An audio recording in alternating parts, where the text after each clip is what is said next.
Shopping মলের ভেতরে শত শত মানুষের দৌড়।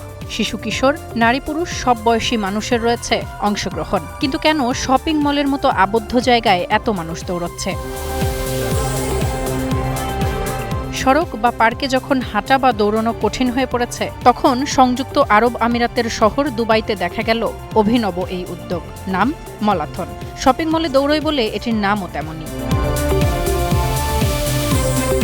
দুবাইয়ে তখন প্রচণ্ড গরম, তাপমাত্রা ৩৮ ডিগ্রি সেলসিয়াস হলেও অনুভূত হচ্ছে ৪৫ ডিগ্রির মতো। ফলে মাসব্যাপী এই ফিটনেস প্রোগ্রামের আয়োজন থাকছে শহরের ৯টি বড় বড় শপিং মলে। শপিং মলগুলোই এখন তাদের কাছে এক একটি দৌড়ের মাঠ। সন্ধ্যায় দৌড়াতে ইচ্ছা করে, কিন্তু গরম এত বেশি যে পারা যায় না। তাই জিমনেশিয়াম ট্রেডমিলে দৌড়াই। মলের ভিতরে এ ধরনের উদ্যোগ সত্যিই অসাধারণ।